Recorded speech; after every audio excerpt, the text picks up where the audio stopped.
Hello guys, नमस्कार. मी अमृता आणि आणखी एका ब्लॉगमध्ये तुमचं स्वागत आहे आणि welcome back to our new blog. तर कशा आहात तुम्ही? मजेतच असाल ना? मग चला तर मग आज तुमच्यासाठी असा विशेष ब्लॉग घेऊन आलेले आहे. तर गाईज, इथं आम्ही मस्त असं रेडी वगैरे झालेलो होतो आणि आम्ही चाललो होतो बाहेर. आणि हा रविवारचा ब्लॉग आहे, कारण की मला बिझी शेड्यूल आहे आजकाल. मला काही जास्त टाईम मिळत नाही एडिटिंग वगैरे ते करण्यामध्ये. 4-5 म्हणजे आठवडा झाला हा ब्लॉग तयार असून माझ्याकडे मी एडिट वगैरे केला नाही. तसाच माझ्यापाशी पेंडिंगला पडलेला होता. आणि शनिवारचा ब्लॉग मी अपलोड केलेला होता, पण रविवारचा ब्लॉग तसाच राहिलेला होता. आणि तुम्हाला म्हटलंच होतं आम्ही गावी वगैरे जाणार आहे, त्याच्यासाठी शॉपिंग वगैरे करायची होती. तर इथं आम्ही रेडी वगैरे झालेलो होतो आणि आम्ही चाललो होतो ठेशनला. कारण की तुम्हाला नंतर समजेलच मी ठेशनला का चाललेले होते. इथं गुगीची मस्ती बघा किती करत होते. तिनं आजकाल आगाऊपणा करायला लागलेले आहे आणि तिची मस्ती तर दिवसेंदिवस वाढतच चाललेलं आहे. इथं आम्ही ठेशनला गेलो आणि जे आम्हाला शॉपिंग वगैरे करायचं होतं त्याचं सगळं शॉपिंग वगैरे करून घेतले आणि जे काही सामान घ्यायचं होतं ते पण घेतलं. आणि जास्त काय आम्ही शूटिंग वगैरे केलेलं नव्हतं, कारण की गुगीला घ्यायला कोणीतरी लागतंच. त्याच्यामुळं मी गुगीला घेतलेलं होतं. आणि सागर तुम्हाला माहितीच आहे, लहान मूल संघ असलं ना काही शूट वगैरे करू शकत नाही, कारण की त्यांना एकतरी माणूस घ्यायला पाहिजे. त्याच्यामुळं ना आम्ही जास्त काय जे घेतलं त्याचं शूट वगैरे केलं नाही. नंतर मग गुगीला मी ना असं काकाला वगैरे घेतलं होतं. तिनं काही चालायचं नावच वगैरे घेत नव्हती. आणि मग नंतर आम्ही फ्रँकी खायला गेलो मस्त असं चिल करण्यासाठी. मग आमची तिथं मॅडम बघा किती मस्ती करत आहे. आमची आजकाल गुगी दिवसेंदिवस ना लईच मस्ती होत चाललेली आहे. मग नंतर आम्ही फ्रँकी घेतली आणि घरी निघालो. मला ना खूप फ्रँकी आवडते. कधी कधी सागर ऑफिसवरून येताना मला फ्रँकी घेऊन येतात. मग तेव्हाच आमची गुगी काय करते ना, साईडचं काढून खाते. आणि तिखट लागलं तरी चालेल, पण तरी पण खाते. आणि त्यासाठीच आम्ही गुगीला ना अशी तिच्यासाठी लहान मुलांची फ्रँकी बनवून घेतली, पण तिनं खाल्ली नाही फ्रँकी, व्हेज फ्रँकी. नंतर तिनं मंचुरियन फ्रँकी खाल्ली. आणि मग तुम्हाला तर माहीतच आहे आम्ही कशासाठी गेलो होतो स्टेशनला, कारण की आम्हाला बॅग आणायची होती आणि गावी जायचं होतं. आणि सागरला काही जास्त वजन वगैरे उचलायचं नाही, त्याच्यामुळे आम्हाला स्क्रोलिंगची बॅग वगैरे आणायची होती. त्यासाठीच आम्ही स्टेशनला वगैरे गेलेलो होतो. आणि गुगीला थोडीफार कपडे पण आणायची होती आणि थोडं शॉपिंग पण करायची होती, म्हणून त्याच्यासाठीच आम्ही गेलेलो होतो. आणि नंतर मग आम्ही घरी आलो. आणि मुंबईत तर तुम्हाला माहितीच आहे उन्हाळा खूप कठीण जातो आणि खूप गरमी होते. मग घरी आल्यानंतर आम्ही मस्त असं वॉटरमेलन होतं आणि म्हटलं असं काहीतरी स्पेशल बनवावं, आज नवीन काहीतरी बनवावं. आणि त्या दिवशी डीमार्टमधून तुम्हाला तर मी शेअर केलेलंच होतं, त्या दिवशी डीमार्टमधून मी सोडा वगैरे आणलेला होता. आम्ही स्टॉकच ठेवत असतो, तुम्हाला तर माहीतच आहे, मी तुम्हाला सगळ्या गोष्टी शेअर करत असते. आणि मग सागरला म्हटलं असं काही थंड वगैरे करू का, तर सागर बोलले हो चालेल. म्हटलं आता नवीन काहीतरी ट्राय करावं. आणि मग माझ्यापाशी वॉटरमेलन होतं, म्हटलं चला मस्त असं स्पेशल वॉटरमेलन मोजितो बनवावं. मस्त असं वॉटरमेलनला ग्राइंड करून घेतलं बिना शक्कर टाकून. नंतर मग लिंब घेतले 2, त्याला चांगले कट करून घेतले. आणि सागरला बाहेरून येतानाच आम्ही पुदिना वगैरे नव्हता, पुदिना पण घेऊन आलो. त्याला चांगले कट करून घेतले, 2 ग्लासमध्ये सर्विंग करून घेतले. आणि पुदिनाचे तुकडे पण असे क्रश करून त्याच्यामध्ये टाकून घेतले. आणि असे त्याला ना चांगलं क्रश करून घेतलं. म्हणजे जशी उकळीचा ठोंबा होता त्यानंच मी क्रश केलं, कारण की त्यानं जास्त क्रश झाला. आणि मग त्याला चांगलं दोन्ही क्रश करायचं, त्याच्यातून बाहेर रस निघत नाही लिंबातनं तोपर्यंत क्रश करायचं. नंतर त्याच्यामध्ये आईस क्यूब टाकले, दोन्ही समान वगैरे 4-4 टाकले. आणि त्यात वॉटरमेलनचा ज्यूस सर्व करून घेतला, दोन्ही समान क्वांटिटीमध्ये. आणि तुम्हाला साखर पाहिजे असेल तर तुमच्या आवडीनुसार तुम्ही टाकू शकता, तसं काही नाही. आणि एका चम्मच घ्यायचा आणि चम्मच साह्याने ते सोडा वगैरे वतायचा. असा डायरेक्ट वतला ना फेस येतो, आणि चम्मचच्या साह्याने टाकला ना फेस येत नाही, बरोबर क्वांटिटीमध्ये येतो. मग त्याच्यामध्ये मी असा सोडा सर्व करून घेतला. आणि पहा एकदम साध्या सोप्यामध्ये झाला आपला वॉटरमेलन मोजितो. आणि नंतर मग मी वॉटरमेलनचे काफ होते आणि त्याला सर्व करून घेतले. तर पहा किती मस्त झाला माझा वॉटरमेलनचा मोजितो, एवढा भारी झाला होता ना, आय लव्ह इट.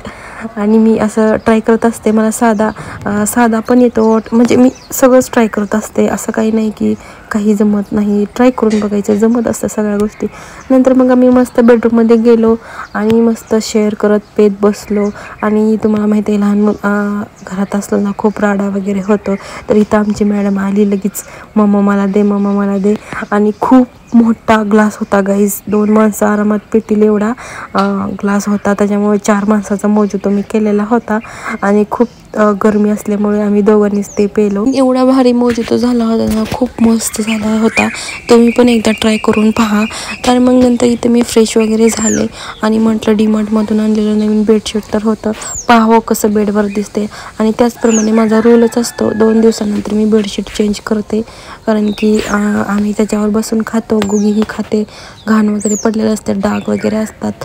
आणि 2 दिवसानंतर मी बेडशीट चेंज करते. आणि मग नंतर इथं असं मस्त बेडशीट चेंज करून घेतलं. पहा मस्त लुक आलेला आहे माझ्या बेडला. आज नवीन बेडशीट ट्राय केलं आज मी, आणि खूप दिवसानंतर आणलं डीमार्टमधून बेडशीट. आणि त्याचप्रमाणे इथे झाली माझी देवपूजेची वेळ. खूप दिवस झालं ना कलशला मी घासूनच घेतलं नव्हतं, आणि पितांबरीला मस्त असं घासलं. फक्त मी पितांबरी ह्याला लावली, ह्याला काही लिक्विड वगैरे लावलं नाही, फक्त पितांबरी मी हा कलशला घासून घेतलं. त्याला काही जास्त रगडायची गरज नाही, फक्त पितांबरी ठेवायची आणि हलक्या हाताने फक्त त्याला असं रफ करायचं, म्हणजे ते निघून जातं. पहा माझा कलश किती भारी निघलेला होता. नंतर त्याच्यामध्ये 1 रुपया टाकला, पाणी ओतलं आणि स्वस्तिक काढून नारळ ठेवून तो कलश मांडून ठेवला. आणि नंतर सगळ्या देवांना फुलं वगैरे ठेवून घेतली मस्त अशी. आणि नंतर आरती, उदबत्ती, धूप वगैरे लावून घेतली, आणि मस्त असा माझा आजचा दिवस गेला. आणि देवपूजा केल्यानंतर तुम्हाला माहिती आहे ना, घर किती प्रसन्न आहे आणि सुख आणि समृद्धी आणि घरामध्ये असं भरल्यासारखं वाटतं. देवपूजा केल्यानं एकदम मन शांत असं झाल्यासारखं वाटतं. मग अशी मी मस्त अशी देवपूजा करून घेतली. तर इव्हिनिंगचा टाइम वगैरे असतो, मी घरामध्ये पोछा वगैरे सगळं घर वगैरे क्लीन वगैरे करून घेत. आणि त्याचबरोबर आमच्या गोगी संग माझी मस्ती पण चाललेली होती. तिनं डीमार्टमधून आणलेली जे बंदूक असते ना, त्यानं तिनं मला गोळ्या वगैरे मारत होते, म्हणून मी पण तिला मारत होते. पहा तिनं कशी गोळ्या वगैरे मारत होती मला बघा. आणि मला म्हणायची मारू तुला, मारू मला म्हणायची, मी म्हणायची मार.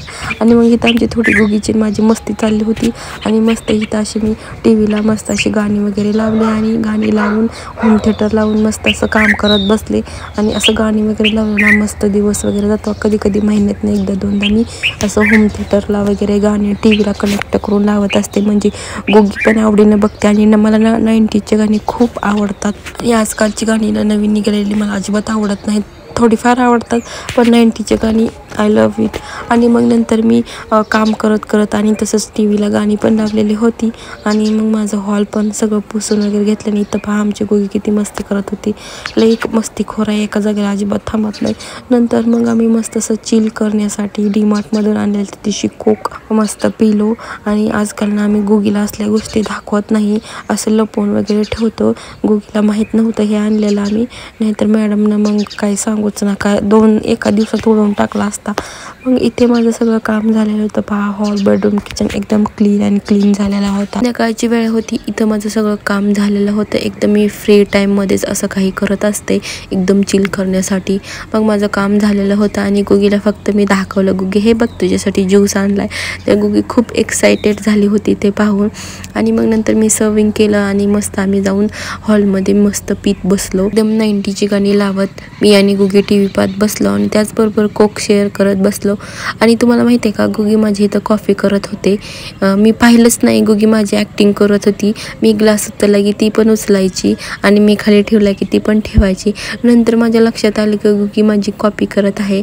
नंतर मला कळालं, आणि माझ्यासारखं बघा ना ती कशी टीव्ही बघत आहे, काय तिचं वयन काय, आणि ती किती ॲक्टिंग करत होती कोक वगैरे पिताना वगैरे, लई नखरं करत होती. आणि तिला गाणं पण म्हणता येत नव्हतं, तरी पण ती ॲक्टिंग करत होती, तोंडानं म्हणायचा प्रयत्न करत होती गाणं, मोडक्या तोडक्या भाषेत का होईना ती ॲक्टिंग करायची एवढी गुगी ना. आणि इथं पहा तुम्ही कशी उभा राहून गाणी पहा, एकदम टक लावून तिनं गाणी पाहत होती. तिला पण आवडतं आमच्या गुगीला अशी गाणी वगैरे बघायला. मस्त गाणी वगैरे पाहत बसलो आणि टाइमपास करत बसलो. थोडेसे मी ब्लॉग पण एडिट वगैरे केले, आणि गाणी पाहत वेळ कसा निघून गेला ते कळलंच नाही. नंतर आमची गुगीला पण मी झोपवलं. नंतर काय आमच्या मॅडम वगैरे मला काही करून वगैरे देत नाही, तिच्या संग फक्त बसायला वगैरे लावते मला, आणि तिच्या संग खेळ वगैरे म्हणते. तोपर्यंत सागरचा टायमिंग पण झाला ऑफिसवरून यायचा, 8:30ला वगैरे घरी येतात. आणि जेवणाची तयारी पण झाली नव्हती, कारण की मॅडमला झोपवण्यात टाइम निघून गेलेला होता. नंतर फ्रूट कटिंग करून घेतलं, आणि जेवणाची तयारी होई तोपर्यंत म्हटलं सागरला काहीतरी द्यावं, भूक पण लागते, आणि ऑफिसवरून आल्यानंतर काहीतरी असं फ्रूट वगैरे मी खायला नेऊन देते. आणि मग नंतर मी त्यांना दिलं फ्रूट आणि मीही त्यांच्याबरोबर खाल्लं. आणि आज मी शेअर करणार आहे तुम्हाला पास्त्याची रेसिपी. चला तर पाहूया. एक मी ऑनियन घेतला, माझ्यापाशी ब्रोकोली होता तोही घेतला, आणि 2 टॅमॅटो घेतले, लसूण घेतला, आणि 2 चीज घेतले. तुमच्या क्वांटिटीनुसार तुम्ही किती घेऊ शकता. नंतर टॅमॅटो केचप घेतला, तुमच्यापाशी जे अवेलेबल आहे तेही घेऊ शकता. नंतर पास्ता सॉस घेतला, रेड चिली फ्लेक्स घेतलं, ऑर्गेनो वगैरे घेतलं, आणि इथं मसाले घेतले होते. धने पावडर घेतलं होतं, हळद घेतली होती, आणि मॅजिक मसाल्याची पुरी आखी फोडी, मीठ आणि लाल तिखट, आणि चवीनुसार मी साखर वगैरे घेतले होते, आणि ऑब्विसली पास्ता त्याच्याबरोबर. आणि तुमच्यापाशी ना कोणते व्हेजिटेबल्स असेल ना तुम्ही सगळ्या घ्या. तसं काही नाही, मी देसी टाईपचा पास्ता करत आहे, घरगुती टाईपचा, आणि प्रेशर कुकरमध्ये करत आहे. तुमच्यापाशी जे भाज्या अवेलेबल आहेत ते घेऊ शकता. रेड बेल पेपर घेऊ शकता, येलो बेल पेपर घेऊ शकता, ग्रीन बेल पेपर घेऊ, sweet corn, baby corn, mushroom, broccoli, सर्व काही तुम्ही टाकू शकता त्याच्यामध्ये. मी साधा घरगुती देशी टाईपचा मसाला टाकून करणार होते. मी ऑइल वगैरे टाकून त्याला लसणाची, ऑर्गेनो आणि चिली फ्लेक्सची फोडणी देऊन घेतली, आणि त्याच्यामध्ये ओनियन, टमॅटो आणि ब्रोकोली टाकून घेतलं, आणि त्याला थोडंसं फक्त हलवून घेतलं, आणि सगळे मसाले ॲड केले. त्याला जास्त काही शिजवायची वगैरे गरज नाही, कारण की आपण प्रेशर कुकरमध्ये करणार आहेत. 5-6 शिट्ट्या देणार आहोत त्याला, त्याच्यामुळे ते आपोआप सगळ्या भाज्या शिजवून जातात. त्याच्यामध्ये सगळे मसाले वगैरे ॲड केले, आणि त्याच्यामध्ये चीज वगैरे टाकलं, आणि जेवढा पास्ता घेतला होता ना तेवढं पाणी मी टाकलं. म्हणजे 1 बाउल मी पास्ता घेतला होता तर मी 1.5 बाउल पाणी त्याच्यामध्ये ॲड केलं, कारण की पास्त्याला जास्त शिजण्यासाठी पाणी लागते. आणि ऑब्विसली प्रेशर कुकरमध्ये टाकणार म्हटल्यावर शिट्ट्या जास्त येणार म्हटल्यावर त्याला पाणी जास्त लागतं. पहा, इथे मस्त क्रीमी वगैरे पास्ता माझा तयार झालेला होता. आणि तुम्ही जास्त क्वांटिटीमध्ये चीज टाकू शकता, तसं काही नाही. मग नंतर सागरचं आणि माझं ताट असं मस्त रेडी वगैरे केलं. मस्त टीव्ही पाहत आम्ही दोघं पास्ता एन्जॉय करत बसलो. आणि तुम्हाला त्या दिवशी दाखवलं होतं मी डीमार्टमध्ये टॉयलेटसाठी मॅट वगैरे आणलेले होते, आणि मी त्याचा काही प्रॉपर व्हिडिओ एवढा बनवलेला नाही, काय की मला टाईम वगैरे मिळाला नाही. नंतर माझ्या 2च टॉयलेटमध्ये ते मॅट वगैरे पुरलं, नंतर 3ऱ्या टॉयलेटमध्ये ते पुरलंच नाही. नंतर जेव्हा डीमार्टमध्ये आणलं त्यावेळी तुम्हाला प्रॉपर व्हिडिओ वगैरे शूट करून दाखवेन. खूप भारी पण दिसत होतं, आणि अट्रॅक्टिव्ह पण दिसत होतं, आणि खूप चांगली क्वालिटी होती ह्याची. तर आवडला का व्हिडिओ नक्की कमेंट बॉक्समध्ये सांगा. आवडल्यास नक्की माझ्या चॅनलला फॉलो करा, लाईक करा, शेअर करा, आणि सबस्क्राईब करा. आणि असेच भेटू आणखी एका नवीन व्हिडिओमध्ये. चलो बाय, थँक्स फॉर वॉचिंग.